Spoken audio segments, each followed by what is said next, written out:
Cómo no.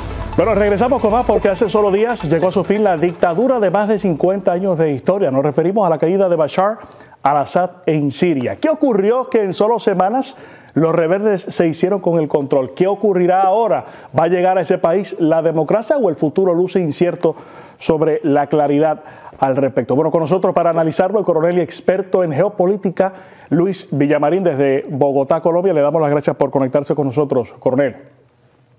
Muchísimas gracias a usted por la invitación, José. Aquí atento. Si fuéramos a señalar lo que precipitó la caída de Assad, ¿qué usted destacaría?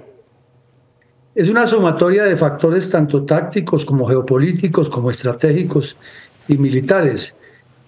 Podríamos decir, por ejemplo, que las operaciones de Israel contra el Líbano, específicamente contra Hezbollah y contra Hamas en Gaza, y los golpes que le dio directamente a la capacidad aérea y de reacción de Irán incidieron muchísimo.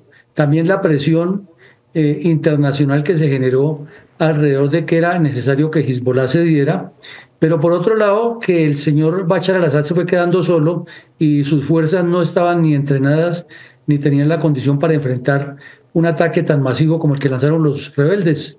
Usted señala que se fue quedando solo y precisamente también menciona a Irán.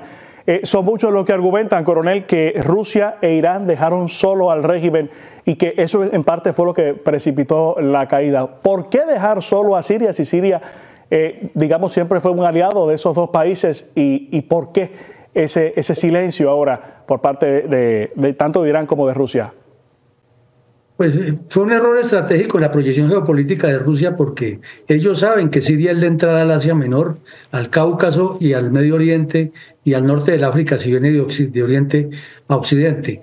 Pero también es que la guerra en Ucrania amarró completamente a Rusia, los maniató, les impidió utilizar la capacidad bélica que podían prestarle a Siria. Y de parte de Irán se fue quedando sin la capacidad de lo que ellos presumían que podía derrotar a Israel, y la inteligencia israelí y las operaciones especiales los golpearon muy fuertemente.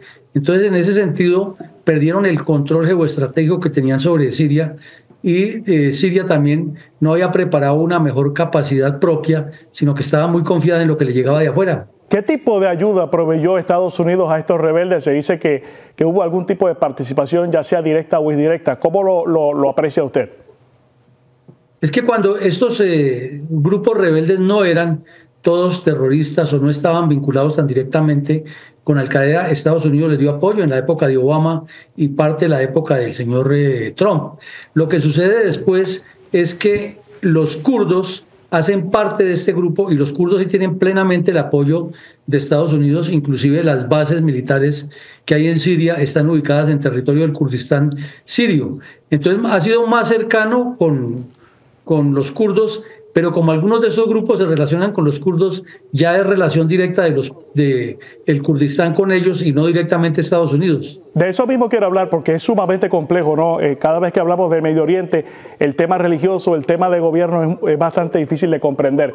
¿Qué le depara a Siria ahora, coronel? Un futuro yihadista, tomando en cuenta el pasado que tiene el líder máximo de este grupo de rebeldes que estuvo con Al-Qaeda y que figuró también en la lista de los más buscados de Estados Unidos. Y ahora precisamente es el líder que está emergiendo en nueva intención de gobierno de Siria. ¿Cómo lo ve usted?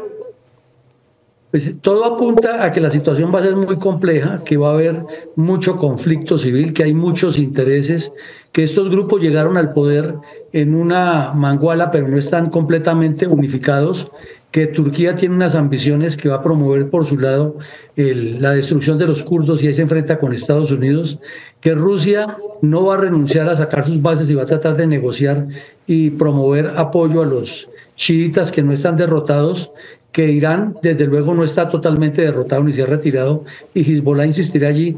Entonces tendremos lo más seguro actos terroristas, explosiones de personas que se inmolan, ataques a los de distintas confesiones y una radicalización que ISIS y Al-Qaeda podrían esperar para meterse allá y obviamente la respuesta de Israel para evitar que desde Siria también lo ataquen. O sea, el escenario no es nada halagüeño.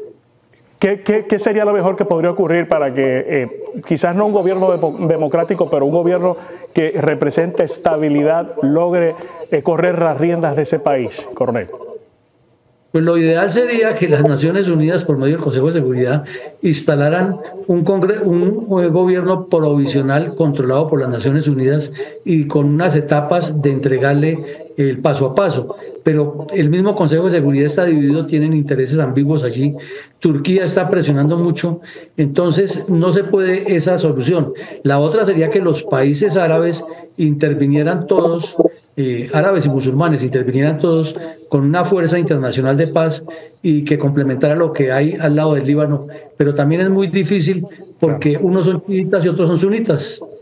Coronel, 30 segundos rápidamente porque el tiempo apremia. Conocida la caída de Siria, del régimen de Siria, los expertos han empezado a orientar sus miradas a Venezuela, porque el 10 de enero habrá una juramentación. No sabemos quién realmente juramente. ¿Usted entiende que Nicolás Maduro va a ser el próximo dictador en caer? Pues es más difícil porque él está apoltronado en el poder, porque todavía no se ha posesionado Trump, porque están en ese momento de la transición y no sabe cuál va a ser la posición de Estados Unidos definitivamente, porque Latinoamérica tiene muchos apoyos. Entonces, lo que sí puede crecer es la violencia en Venezuela, tendiente a buscar la salida de este señor, pero por ahora no sería una caída similar a la de Bashar al-Assad. Hablaremos en un futuro, por supuesto, después de que se dé esa juramentación el próximo 10 de enero en el hermano país de Venezuela. Mientras tanto, muchísimas gracias, coronel, como siempre, por estar con nosotros. Con mucho gusto, José, muy atento. Cómo no.